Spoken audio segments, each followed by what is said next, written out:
I figured I would now go back to the beginning and talk a little bit about how I got started. I understand a lot of you guys are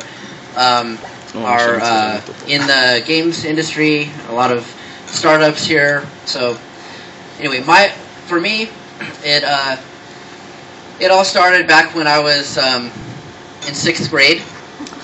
I got my first game console. It was the Bally Professional Arcade game system, which I'm sure none of you have heard of.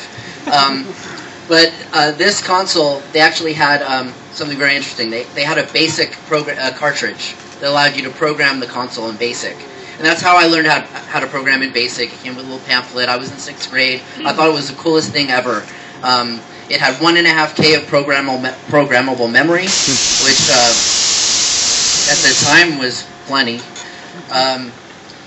And so, let's see, from there, actually, you would think maybe it would be a straight line. Okay, fell in love with programming, focused on that for the rest of my life, started a company, and actually, the truth is very, very different. Because when I hit 8th grade, actually 10th grade, I took a programming class in high school. And it was so boring, and I learned so little. Our teacher had us programming everything in Fortran and BASIC, and it went so slow, I don't know, it turned me off to computers, and I ended up looking for something else to do. I was fascinated with how stuff worked. I just wanted to learn how, all these devices, TVs, radios, computers, everything, there must be, what should I learn to figure out how these things worked? And I figured, okay, electrical engineers must know that. So by the time I went and graduated, I majored in electrical engineering, which I had no idea what that was, but I figured that if I was an electrical engineer, I would know how everything worked, and that would be awesome. So I studied electrical engineering at UCLA, and as I was going through school, I began to focus more and more on how computers worked and digital circuit design and everything. And I did an internship for a company actually working on a microprocessor. It was going to be a 46 clone chip, and I was working on the floating point multiplier unit of this processor, which was very interesting. And so I started learning all about floating point multipliers. But the weird thing to me was that when I wanted to talk about this stuff with the people at the company, nobody wanted to engage me in conversation because I didn't need to know how they worked. I just needed to design my little part, which was the tiny shift register in the floating point multiplier. But anyway, my lesson there was once you get out of school, it's no longer it's no longer about learning for the sake of learning. It's about learning for the sake of whatever task you've been assigned, which I thought was kind of bizarre. So after this internship, I went back to school. I had 6 months left at UCLA before I graduated, and my outlook was completely changed because I was back at school, finally in an environment that I could learn for the sake of learning. Instead of sitting in the back of class, I was actually sitting up front. Whenever the teacher said anything that I didn't understand, I'd raise my hand and ask questions, and it was just a very different experience. And it just so happened that one of the classes that I was taking during my last 6 months was a class in computer architecture. And guess what we were learning about? Floating point multiplier units, which I knew a lot about. So I was like the smartest kid in the class. And so every time the professor would say anything, I'd raise my hand, and made a very strong impression on another student who happened to be in the class, a guy named Alan Adham. And Alan, son of 2 Egyptian parents, lived in the U.S. Actually, first time I met him, thought he looked Israeli. Turned out, no, Egyptian.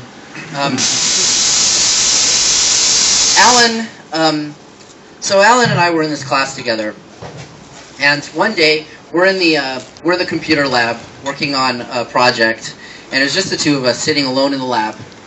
And Alan left his computer to go print something, and now it's just me in the lab alone. And we were running these X Windows terminals, and it turns out if you lock your terminal in X Windows, at least back then, after 10 minutes it unlocks. And so now I'm sitting alone in the computer lab with this unlocked terminal, and I looked over and I'm like, oh my god, I can't just leave it like that. So I decided I'd play a practical joke on him. Terminal, I relocked it, I decided I would pick a password that I'd never used before, because if I had to tell him how to unlock it, I didn't want to divulge one of my passwords. So I picked Joe, lowercase. Didn't want to forget it, right? Alan came back into the lab a few minutes later, sat down at his terminal, typed in his password, and it unlocked. I was like, how the hell is that possible? And so I was like, how did you do that? And he said, what? I typed my password. I said, what was your password? He said, I'm not going to tell you. I said, was it Joe? So it was, obviously. And so we laughed for half an hour, but we became very good friends. And when Alan graduated, he knew exactly what he was going to do. Alan was going to start a game company. And, well, it turned out I made a really good impression on Alan, you know, because I was the smartest guy in his computer architecture class, and we were really good friends. And so he convinced me to quit my job at Western Digital and go into business with him making games. Thing is, I didn't know anything about making games, because I studied electrical engineering. I took maybe 2 programming classes in my whole career at UCLA. But what Alan told me is he said, Mike, game programming is not rocket science. Okay, we're both smart guys, and if we put our minds together, we can figure out how to do anything. And Alan had been working in the games industry for a few years. He said, what you don't know, I'll teach you. What I don't know, we'll figure out. So I believed him, and that's what we started doing. We started a company called Silicon and Synapse, which later became Blizzard. There are a few lessons that I learned that I wanted to share with you guys, and I wrote them down. Let's see.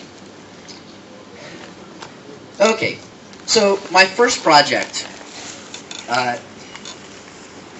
first major project at Silicon and Synapse, we were hired by Interplay Productions, which was an established game company in our area.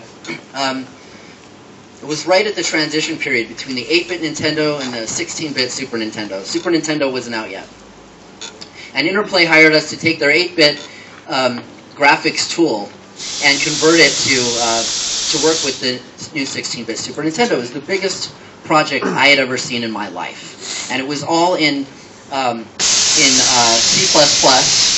something I'd never learned. I took a class in C at school, but it was all C++, and so I did what Alan did when I had seen him tackle some of these projects before. Printed out all the files and put them all over the floor so I could look at the whole project, and I was completely overwhelmed.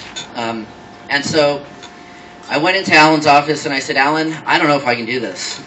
This is sort of way beyond my ability. And what he said to me was, it's totally normal to be overwhelmed. That's, you know, anytime you get faced with a big, giant project, at first, that's a natural feeling. But what you need to do is break it down into small, understandable pieces. And you'll find that actually you can tackle those piece by piece, and then you'll find that the big project isn't unachievable, but you have to go do this yourself. I'm not going to help you. So I went back and I did it. And that was a really important lesson that that has come up over and over, because the fact of the matter is we're all in an industry where we're doing things that nobody's ever done before. And you're constantly going to be facing things that seem overwhelming at first, and you break them down into small, understandable, bite-sized pieces, and you tackle each of those individual pieces which aren't overwhelming, and then you find that you can actually tackle the whole problem. This learning came very useful for me very early on at Blizzard, because another one of my first projects was actually to produce the conversion of Battle Chess, which was also an Interplay game. It's where the chess pieces walk around on the chessboard. So they hired us to take their multimedia PC version of Battle Chess, which was written for DOS, and converted over to work with Windows. So I hired a friend of mine who was still at school, one of my fraternity brothers, to go and do this conversion. And about 3 weeks into the project, he called me up and he said, Mike, I thought I could do this, but I can't. This is way too complicated. The thing is written completely in assembly language. It's doing all sorts of stuff that you cannot do in Windows. I don't think I can do it. I'm not the guy. He packaged everything up like in a nice, bundle for me, and he was ready to hand back the project. And so I went out to UCLA, and I sat down with him, and I gave him the same speech Alan gave to me. I said, Pat, first of all, you're a really smart guy. I know you can do this. What you need to do is break it down into small bite-sized pieces. When you do that, you'll find that it's not as complicated as you think, but I'm not going to let you quit. And a month later, he was on the road to completing that project. So that's another lesson, actually. You don't have to know the answers to convince people that they can do something. I didn't know it was going to happen.